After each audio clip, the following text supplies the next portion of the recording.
17 de agosto de 2026, gratidão damos a Deus por esse novo dia. Zacarias, capítulo 8, versículo 23.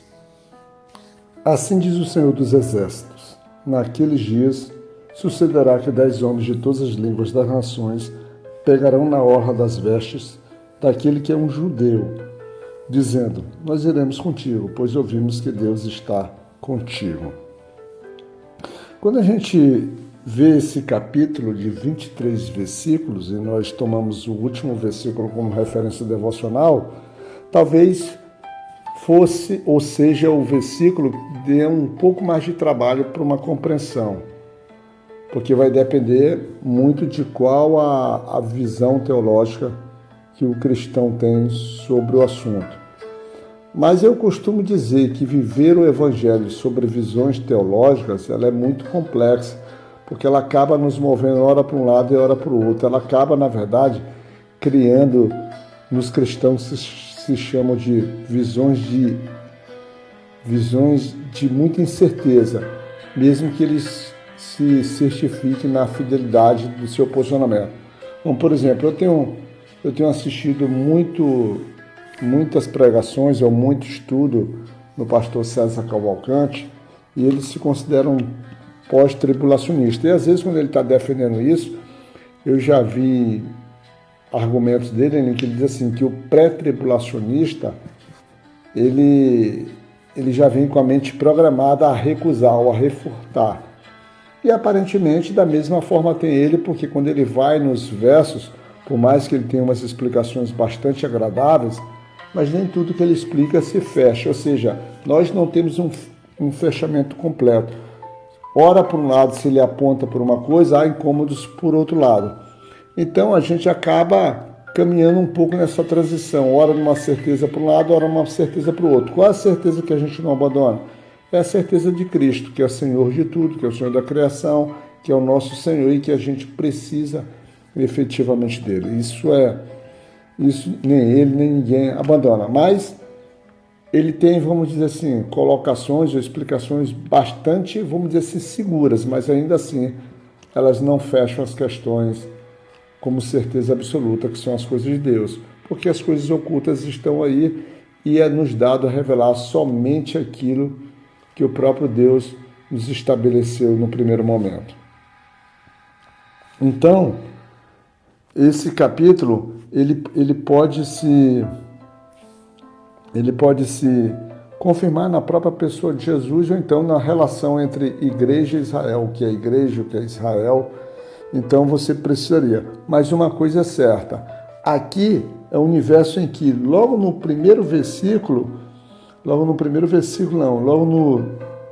segundo versículo desse capítulo, que é o 2, ele diz assim diz o Senhor dos Exércitos: eu zelei por Sião com grande zelo e tive ciúmes dele com grande fúria.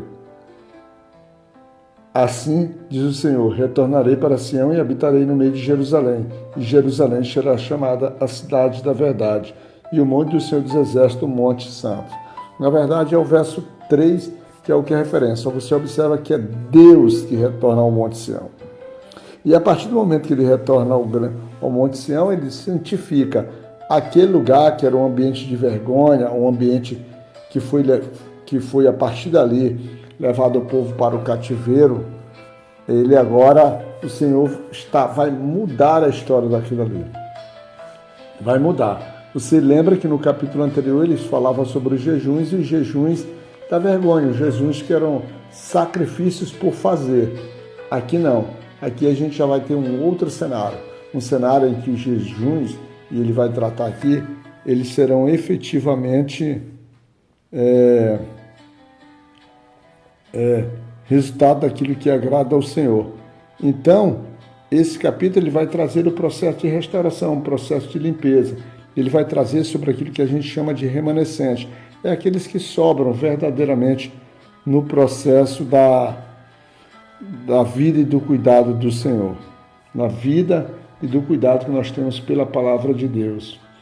E aqui você vai vendo que o tempo todo Deus vai falando isso e ele vai trazer, por exemplo, dentro de um cenário ali, que era um cenário de reconstrução de muros ainda caída, ele fala que crianças brincarão pelas ruas, ele fala que velhos andarão com seu cajado, ainda prosperarão por longo tempo, já que nesse tempo as pessoas morriam rápido.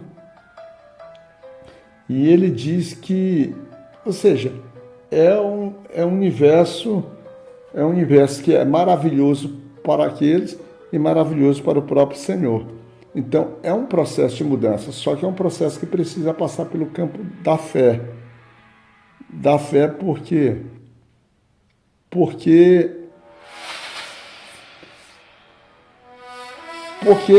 era um ambiente que ainda não era visível aos olhos. O que se via ainda era pobreza, lamentação, ainda insegurança, mas o Senhor, só quem fala é o Senhor. Ele diz: eis que salvarei meu povo, eis que habitarei.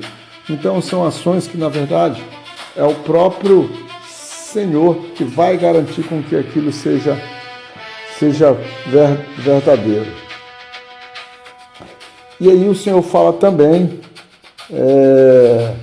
que esse remanescente ele será uma semente próspera, né, como está no verso 12, pois a semente será próspera, a videira fará o seu fruto e o sol dará o seu acréscimo, e os céus darão o seu orvalho, e farei o remanescente deste povo possuir todas essas coisas.